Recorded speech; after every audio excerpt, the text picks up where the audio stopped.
If God is so loving and so powerful, then why do you suffer so much? Why do innocent people get raked over the coals? What's going on? Doesn't God care? Or is he simply too weak to do anything about it? Is God disinterested?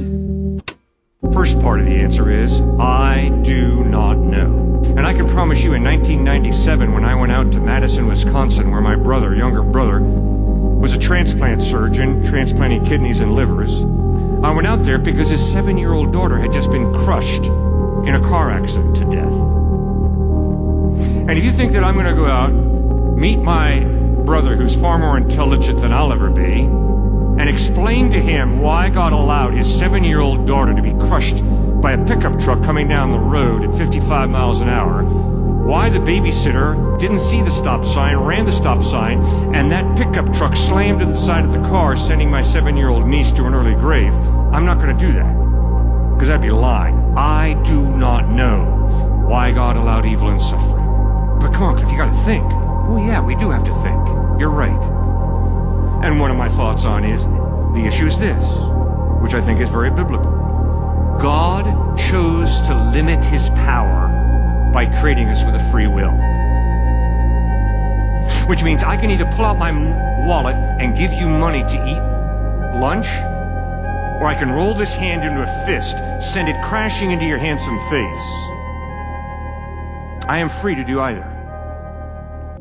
And what the Bible teaches is in Genesis chapter 1, God created us in his image, which means we are not robots, we're not machines. And I like to walk, so if I stumble and fall off of this stage, I'm not going to pick myself up at the bottom and say, phew, I'm glad that's over with. That's determinism. That's fatalism. God creates us in his image, which means we're not robots, we're not machines, we're human beings created with a soul, a personality. But it also means we got a free will. And if we want to abuse our free will, we can go right ahead and do it.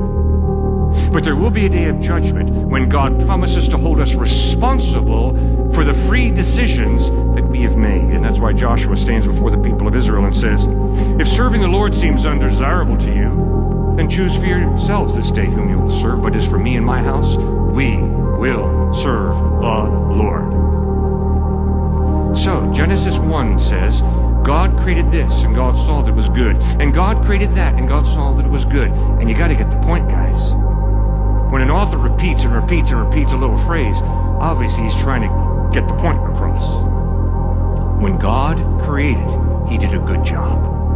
And that little phrase, God saw that it was good, is repeated and repeated and repeated in Genesis 1. But in Genesis chapter 3, we read how human beings rebelled against God. They didn't eat an apple. They ate some fruit.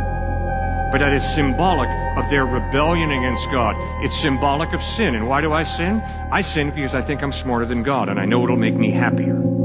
So I'm going to do it my way instead of God's ways. Not because I'm trying to be evil. I'm not trying to be evil. I'm trying to be happy. My problem is I think I know how to make Cliff happier than God knows. And that's basically what Adam and Eve did. We know what'll make us happier. We will define good and evil. We will assume godhood. And when they made that decision, that's where the train got off the track. That's where the arrow missed the mark, and things got ugly fast. Because when God steps back, chaos fills the gap. Now, what's one of the main points of the book of Job? One of the main points of the book of Job in the Old Testament is, life is unfair, God is fair. Don't get the two mixed up. Life is unfair, God is fair. Do not get the two mixed up. So when you suffer, if you clench your fist and wave it at God, that's misplaced anger. Misplaced anger. It's not God who's getting you. Rather, it's you're born into a cursed, unfair, messed up world. Life hurts. And to blame God is a cop-out. The same way if I hold back, slap you in the face, and then turn to you and say, God made me do it. That is a cop-out. I'm lying through my teeth to you. He gave me a free will. I am responsible for feeding you, or I am responsible for slapping you. God gave me that innate ability. That's part of why I believe we have a soul. Because you see, friends, if there is no God, you don't have a free will. If there is no God, you just are a chemical reaction between your two ears.